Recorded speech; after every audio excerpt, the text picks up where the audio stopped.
Buenos días, hoy nuevamente con las experiencias forestales, una que nos va a encantar de ver cómo se ejerce la ingeniería forestal. Mi nombre es Nora Barrios y hoy les envío un saludo a nuestro querido colega Carlos Contreras. Un abrazo de todo el equipo del sector forestal venezolano. Carlos, ¿cómo te encuentras el día de hoy? Yo gustosa de conversar contigo. ¿Cómo estás?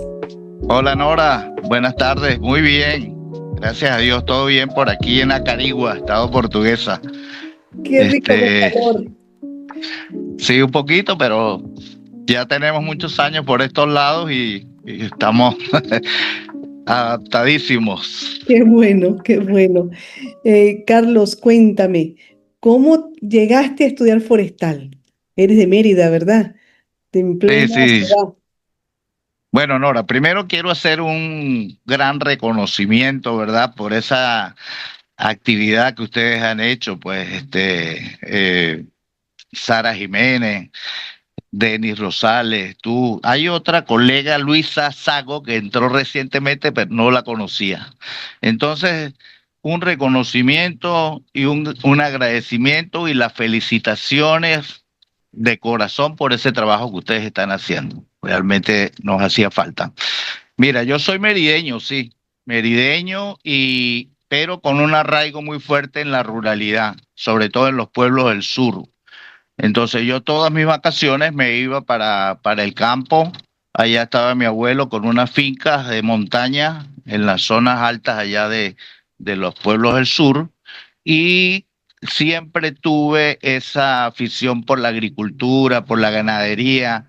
Era un muchacho citadino, pero campesino a la vez. Entonces, en principio, la intención mía era estudiar agronomía, pero ya mi papá tenía a mi segundo hermano que estaba estudiando en Maracay y no daban los números para tener dos muchachos fuera. Entonces, bueno, tocó aplicar por forestal. En principio, en aquel momento, estamos hablando de los años 79, por allá, había una demanda muy alta en la facultad para el ingreso de una cantidad importante de personas y no conseguí entrar, entré fue por arquitectura.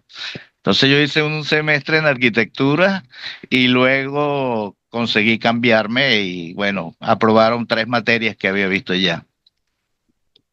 Qué buena experiencia, Carlos. Y sí, de corazón, forestal de corazón. Qué rico quedarse en el campo, es una vivencia y un aprendizaje muy grande. De verdad que te felicito. Y allí entraste, qué bueno que te hicieron reválida. Es algo que siempre es lo contrario de arquitectura forestal. Y allí en los primeros años, ¿cómo fueron la parte de estudiar, tus amigos, tus hobbies, anécdotas? Sí, Eh, bueno, yo siempre fui deportista, todavía por allí juego un poco de baloncesto y siempre yo era de la selección juvenil de Mérida. Entonces, esos primeros años realmente estaba haciendo lo que me apasionaba, que era jugar básquet. Y en ese jugar básquet conseguí entrar al equipo de reserva de una liga profesional que hubo en Mérida, el Universitario de Mérida. Inclusive nos pagaban por formar parte. En ese año de estar en el equipo, prácticamente perdí un semestre completo, pasé una sola materia ahí en la facultad.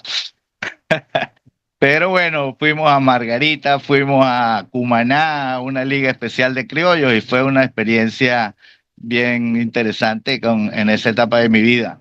Luego sí, entré a la facultad y ya tuve que aplicarme, pues gracias a Dios tuve unos excelentes profesores. Recuerdo las primeras clases del profesor Armando Rondón, que salíamos de campo y entonces esa conexión con el campo pues realmente fue algo que me atornilló en la facultad. Esa salida con el profesor allí te daba oportunidad de saber si querías estudiar o no. Qué bueno, esa un Así buen es. profesor. Y en cuanto a los amigos y ese año, una materia nada más que pasaste, una buena anécdota, ¿no? De vida. Y los profesores que recuerdas, los compañeros. Ah, bueno, muy. Muchos recuerdos, muy buenos profesores, Gladys Mogollón, Larry Vincent, el profesor García, este, el profesor Segundo Jiménez, Wilfredo Franco, todos, yo no tengo por qué quejarme de ningún profesor. Tengo una anécdota con el profesor Gruber. Gruber daba valoración y economía forestal. Yo conocí a Gruber, pero él no me conocía a mí, porque cuando él estaba estudiando, en mi casa en Mérida es una residencia estudiantil. Entonces Gruber iba mucho para mi casa y allí vivió el ingeniero Rafael Arrieche. Entonces él se la pasaba allí con ese grupo de larenses que estaban allí y todo el tiempo compartían allá. Entonces cuando yo llego a la facultad, vi mi materia y esas dos materias con Gruber las exhibí. Salí muy bien en esas materias. Y después fue cuando yo le comenté que era hijo de la señora Dominga, del señor Paulino, y él se puso bravo conmigo, que cómo es posible que no me hayas dicho, que no sé qué. Pero fue así, porque el compromiso que uno tiene cuando es amigo de un profesor es muy grande. Entonces tú sabes la incertidumbre cuando uno tiene varias materias, que está presionado a que uno no vaya a quedar bien con ese amigo, en este caso que fue el profesor Gruber. Ah, qué buena experiencia. Wow, así que creciste entre estudiantes. Qué Sí, bueno. toda mi vida. Sí, me Sí, imagino que el sí, aprendizaje y esas vivencias pues suman en la vida, ¿no? Y en la claro. política, perdón, ¿sí me Hay, iba a hay, decir algo? hay otros amigos que son referentes en la facultad. Profesor Vicente Garay, él fue una especie de cotutor cuando yo hice mi pasantía en Smurfit, porque él estaba haciendo su pasantía en el posgrado, él estaba haciendo su maestría. Entonces ahí también compartí mucho con León Rosales, todos esos amigos, Isilio Picón. Hay un ingeniero que no estudió en Mérida, pero es el ingeniero Juan Jurado Blanco, que también fue un referente para mí en mis comienzos, que era el gerente de investigación de la empresa, y trabajamos con él, Vicente, yo, Lourdes Molinari también, allí trabajó también Jürgen Stock, Espinosa, todos son profesionales de alto nivel. También por el otro lado, pues teníamos amigos y quiero también recordar a otros amigos que ya no están. Enrique Fon, Dali Hernández, María Rojas, Lourdes Molinari, todos que fallecieron. Había uno que le decíamos Tucupita. Tucupita era un muchacho con una sonrisa permanente que era muy agradable conversar con él.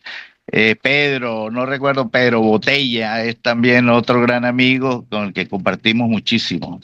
Y hay una anécdota interesante cuando vimos viveros y plantaciones con el profesor García. Eso fue con Pedrito. Pedrito era un llanero él era un veguerito coplero y siempre estaba con su cuatro.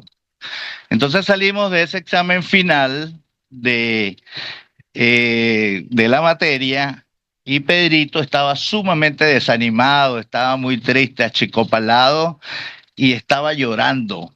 Recuerdo que entonces le dice el mono García, el profesor García, él pregunta que qué le pasaba a Pedrito, entonces él le dice, le dijeron que estaba llorando por la novia, entonces el mono, el profesor García, le dice, bueno, Pedrito, ¿qué te pasa? ¿Cuál es el problema? No, ¿por qué estás así? Parece, no sé qué, le dijo de forma peyorativa. Entonces él le dijo, mire, profesor, yo podré graduarme de ingeniero forestal, de magíster en ingeniería forestal, doctor en ingeniería forestal.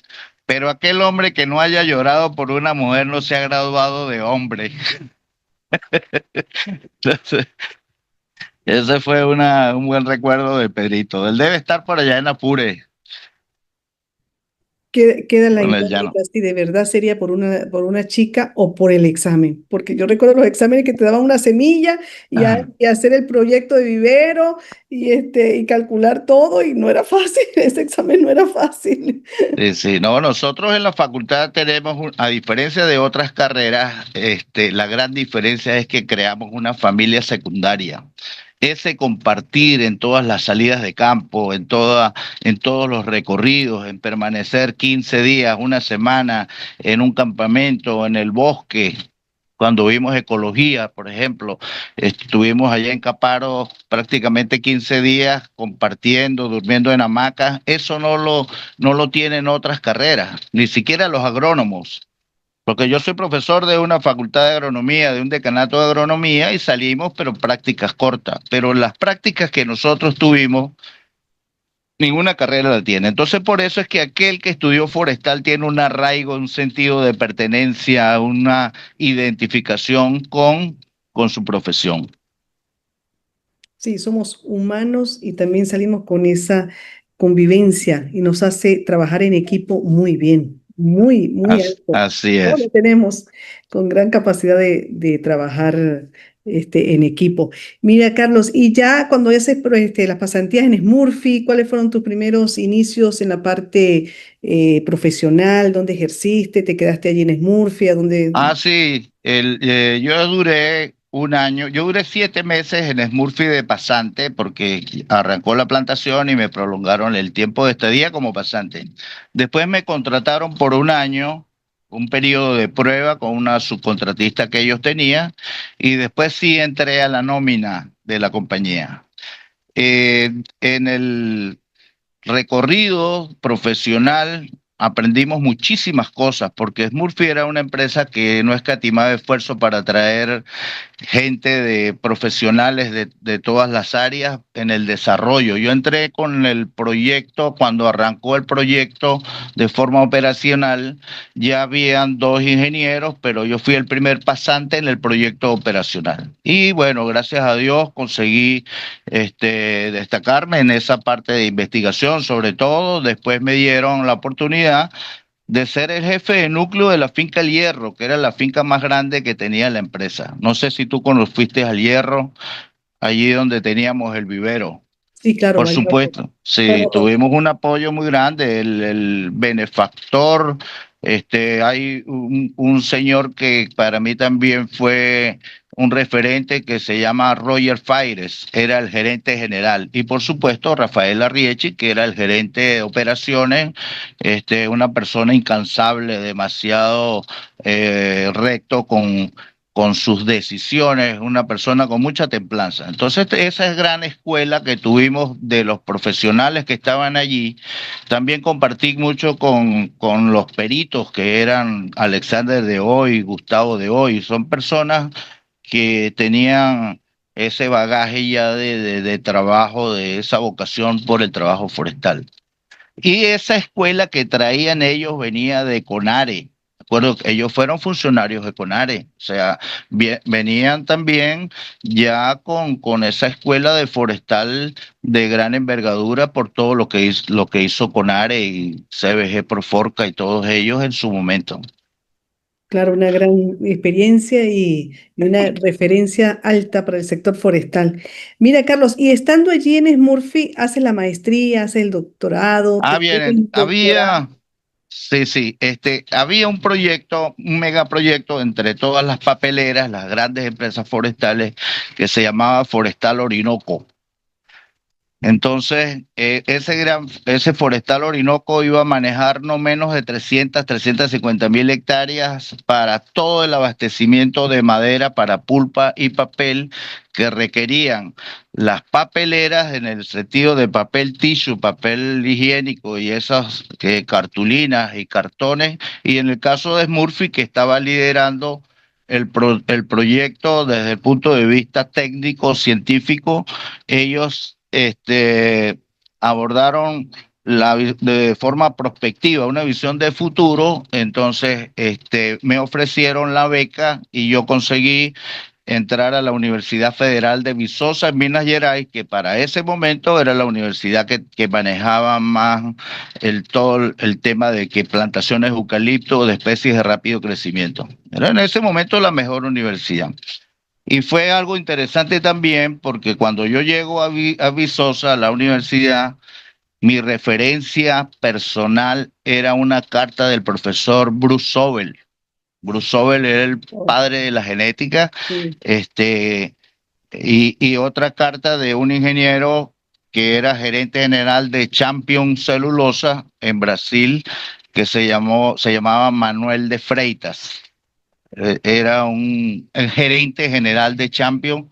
Y entonces esas eran mis referencias cuando yo llego a la universidad. Realmente fue una aceptación con esas dos referencias que yo tuve en la universidad, que realmente me abrieron las puertas y tenían una gran expectativa por el trabajo que yo hice. Fue también interesante porque mi tesis de maestría la hice en una gran empresa de carbón vegetal llamada Mannesmann. Y Mannesmann manejaba para la época no menos de 280.000 hectáreas de plantaciones. Porque Brasil Wow.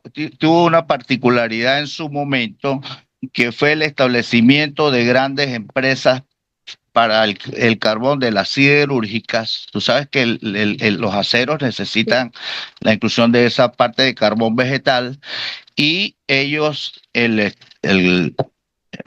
el Estado brasilero, el gobierno, la estructura de Brasil como tal, no aceptó más el aprovechamiento de bosques naturales, de florestas naturales, como la dicen ellos, para la producción de carbón. Entonces hubo un boicot inclusive del uso del carbón de florestas nativas, como ellos les dicen.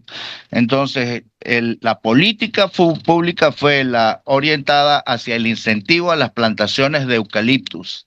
Y una de esas empresas, yo tuve el gran privilegio de ser el evaluador, y mi tesis se llamó Evaluación Silvicultural y Económica de plantaciones en esa empresa, para definir cuál iba a ser el espaciamiento que se debería utilizar.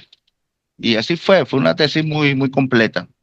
Qué bueno. Y allí te gradúas con honores, ¿verdad? Fuiste uno de los que resaltaste en la promoción y en el doctorado también.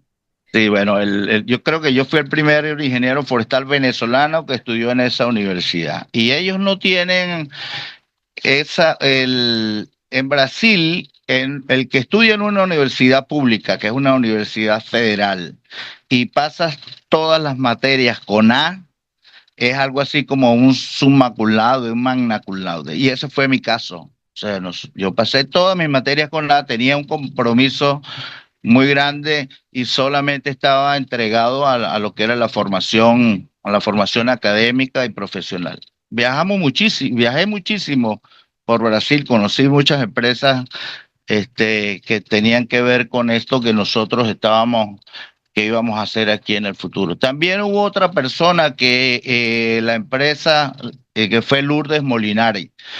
Lourdes, falleció justo antes de viajar. Ella iba a ir para Estados Unidos. Creo que iba a ir para North Carolina, que era la consultora, Sobel Forestry era nuestra principal consultora.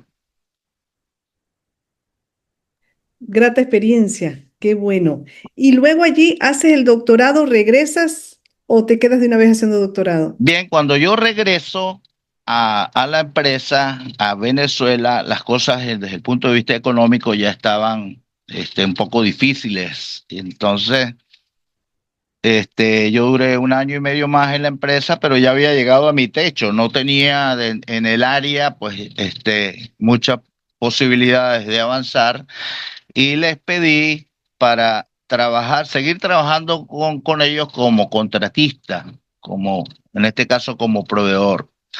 Y aceptaron. Yo me mantuve inmediatamente, salí un viernes y el lunes ya estaba como un proveedor de confianza, con un contratista de confianza, trabajando en el área de aprovechamiento. De allí surgió después la creación de los moldes para los tubetes, que la mayoría de gente me conoce es por el tema de los tubetes, que después los llevamos a CBG Proforca, Maciza, y hicimos 3 moldes. Hicimos que parte de ese dinero del arreglo, como dice uno, de la empresa, fue dedicado a la elaboración de esos moldes. Y bueno, ha sido muy exitosa la participación, porque aunque yo no era experto en viveros, me tocó aprender mucho de vivero, de nutrición, de sustratos, de la infraestructura y de la optimización y el manejo de los viveros que, que ya los tenemos allí operando de forma totalmente viable desde el punto de vista financiero, donde las empresas han mantenido esa estructura que nosotros ayudamos a crear. Por el caso de Maciza, hicimos un tubete específico para ellos. Sí, me consta que son los de las ranuras. Creo que son 5 ranuras, si mal no recuerdo, para Ah, permitir que la raíz baje y evitar el enrollamiento de la planta. sí, Y sí. entonces, gran experiencia. Te conviertes en doctor y luego pasas a ser contratista y hoy eres un empresario muy reconocido, te reconocemos y sé que has hecho una gran labor. Y aparte de empresario, estás dando clases, también eres profesor, ¿cierto? Sí, lo que pasó fue que después que yo salgo de la empresa, al año, a los 2 años, había un profesor del decanato de agronomía que siempre llevaba a los estudiantes para el hierro, para la finca. Entonces yo daba la presentación y él me dice, mira, Carlos, por allí van a abrir un concurso. La única posibilidad de que entre un forestal en la UCLA es esa, dando ecología. Y gané el concurso. Entonces ya tenía muchísimo trabajo porque tenía mi empresita, también tenía que dar clases y entonces había mucha actividad.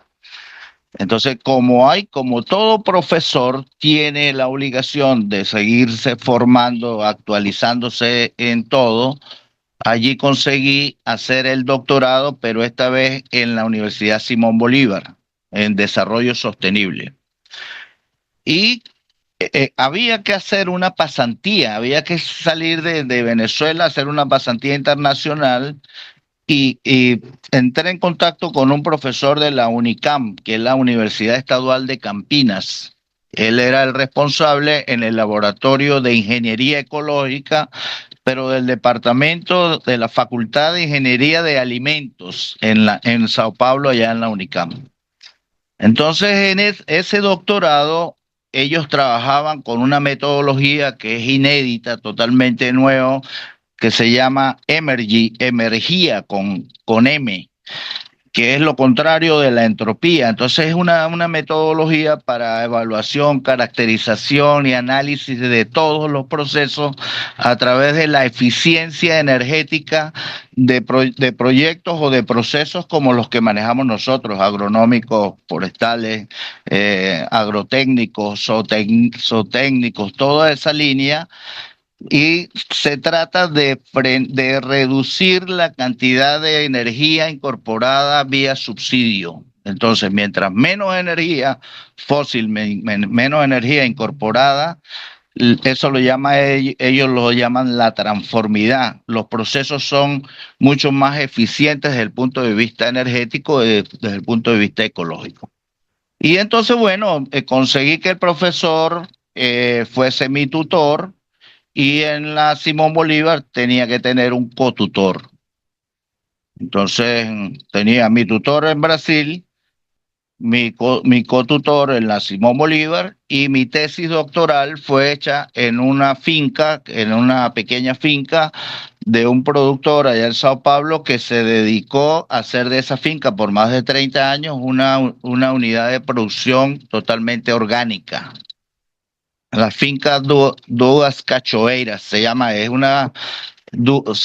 como finca dos chorreras, algo así, como esas cachoeira es como como la chorrera de ahí, de una caída de agua. De agua. O sea, con Entonces valor ahí, sustentable, me imagino. sí, y ahí, bueno, Interesante. hice una evaluación de tres, ya sí, no era monocultivo de eucalipto ni nada, sino era agroforestería. Y agroforestería de alto nivel, con diferentes arreglos, agricultura con forestales, algo de ovejas. Ellos tenían ahí ovejas y potreros arbolados y otro modelo muy interesante que era plantaciones de especies nativas para tinturas, o sea, que es pinturas y otros usos múltiples. Entonces fue un trabajo y una experiencia bien interesante, muy agroecológico todo el contexto de trabajo. Qué bueno, Carlos. Y actualmente estás de lleno en tu empresa, eres empresario, sigues con los tubetes, con otros rubros, tengo entendido, con muchos proyectos a venir, ¿no? Sí, bueno, la empresa, tú sabes que con la situación país, los tubetes no es algo que se venden todos los días. Nosotros, como yo no soy plastiquero, se hizo la producción de un tubete que dure toda la vida. Entonces, manteniendo la línea ecológica es aprovechando plásticos, polipropileno en zonas como la playa, los ríos, basureros y todo ese polipropileno se procesa y se convierte en tubete. Ese es el concepto ecológico de la bioeconomía, de la economía circular que se está consolidando. Entonces, claro, la idea es que los rubros como cacao, café, ahorita la próxima semana debo ir a unos productores de aguacate que ellos quieren trabajar con un tubete que va a ser el patrón para lo que son el patrón que son las bases, ¿sabes? El patrón y el injerto. Entonces el patrón para la injertación, pero usando tubete, ¿no? Con esas ventajas competitivas como la parte fitosanitaria, la eficiencia en la producción, la inclusión de sustratos enriquecidos con tricoderma, Beauveria, metarrhizum, todos esos elementos, los violes sobre todo, y por supuesto micorrizas. Entonces estamos en esa línea. Por otro lado, estamos trabajando, yo hice un curso muy importante hace más de 15 años en el CATIE, un curso intensivo sobre captura de carbono Ok. para los sectores, captura de carbono para los sectores forestales y energéticos. Entonces, en la Academia de Ingeniería y Hábitat tenemos un grupo de financiamiento climático que estamos consolidando, que estamos haciendo las propuestas. Ya tenemos casi 2 años trabajando en eso. Y fue interesante porque en la academia no habían forestales. Entonces nos invitaron al profesor José Lozada, al ingeniero Mar Carrero y a mí. Entonces José Lozada gestionaba lo que tenía que ver con bosques primarios, bosques naturales, yo en la parte de plantaciones y Omar en la parte de economía forestal. Después entró el profesor Fran Tovar, también con el tema de gaficultura y procesos productivos en los Andes. Entonces ha sido una experiencia interesante.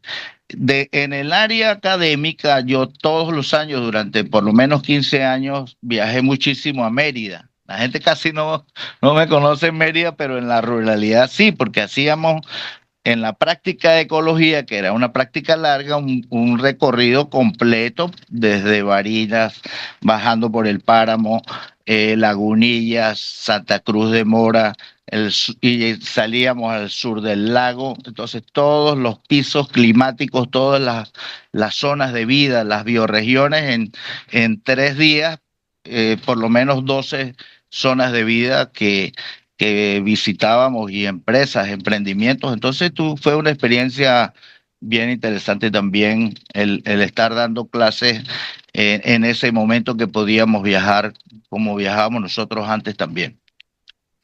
Interesante, Carlos. Has hecho muchísimo. Eres consultor, asesor, has asesorado tesis. Tu trayectoria ha sido muy marcada desde que te graduaste, no has parado. En cuanto a los proyectos que has hecho, ¿cuál tiene mayor renombre para ti? ¿Cuál ha sido esos que te han dejado bastante huellas? Mira, hay un proyecto que fue muy interesante que tuve muchísimo apoyo del profesor Poveda, que fue una consultoría en línea, una consultoría ICA, pero para línea, que era la creación de un Centro Nacional de Investigaciones Agroforestales. Wow. Eso, claro, tú sabes que toda la cuestión cambia con la gerencia, pero ese es un trabajo que me valió una invitación para Cuba. Yo fui a Cuba a presentar eso y los cubanos sí consideraron todo lo que yo había formulado allí también fue aceptado en el Congreso, en el primer Congreso de Agroforestería, que fue en Estados Unidos. Entonces, por X o Y no pude ir a ese congreso, pero sí fui a Cuba a presentar ese trabajo.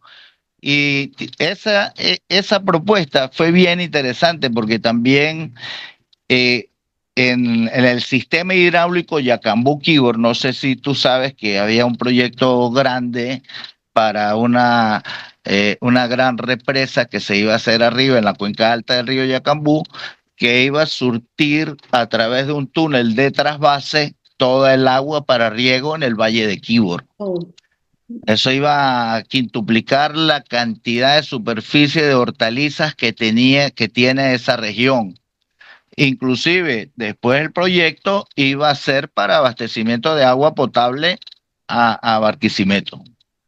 Entonces, fue interesante porque esa fue una consultoría que ganamos otro profesor, un agrónomo, el ingeniero Miguel Arizaleta y yo, que era la diversificación agrícola y forestal de la Cuenca Alta.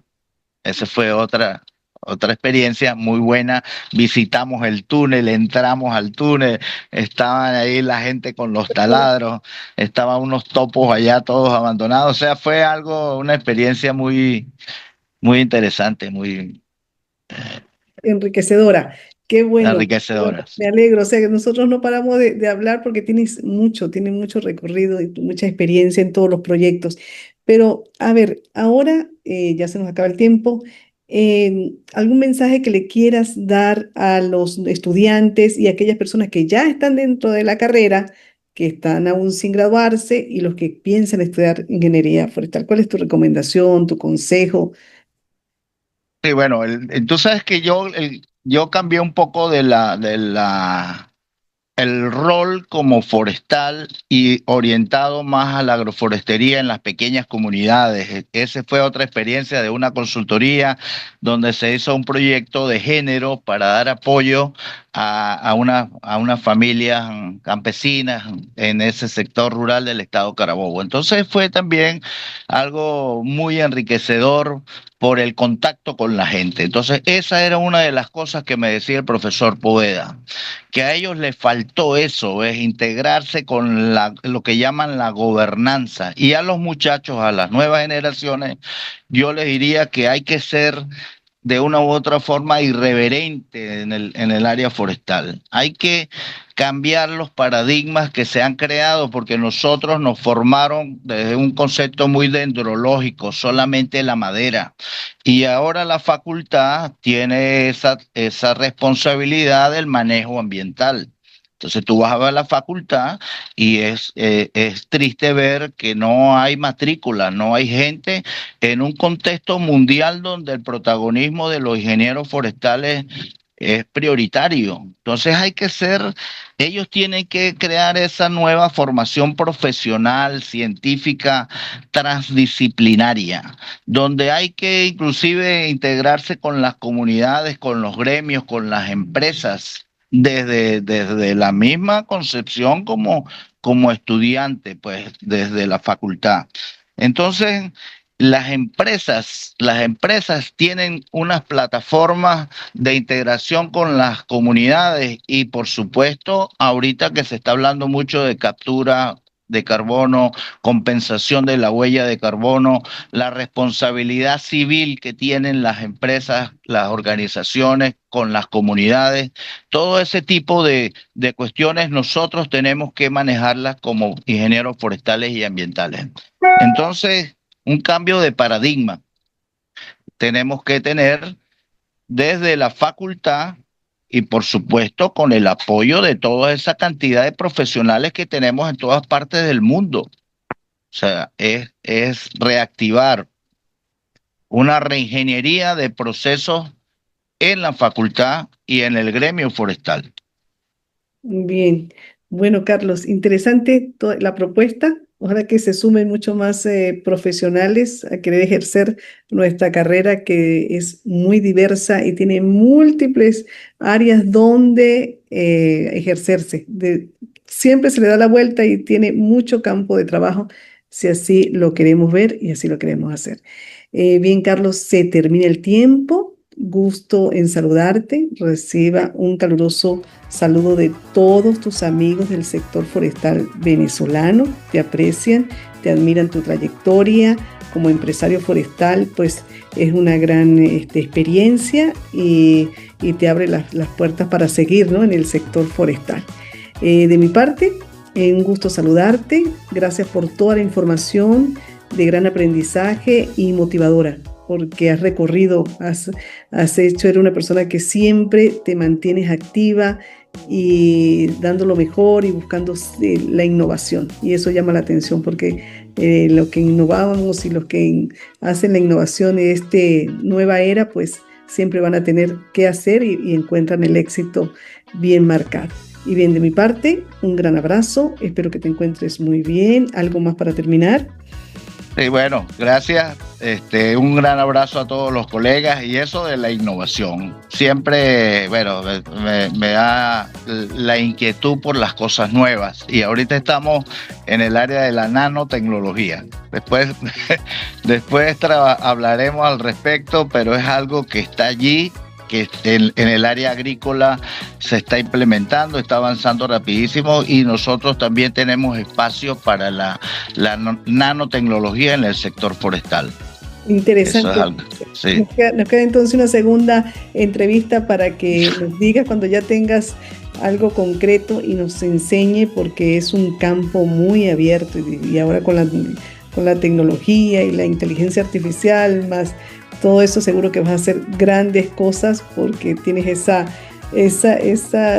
apertura en la innovación que llama la atención. Y ojalá que todos nos contagiemos de esa parte de innovar y estar creando y pensando siempre en actualizarnos. Y bien, me despido por acá. Espero que estés muy bien y mucho gusto y hasta luego.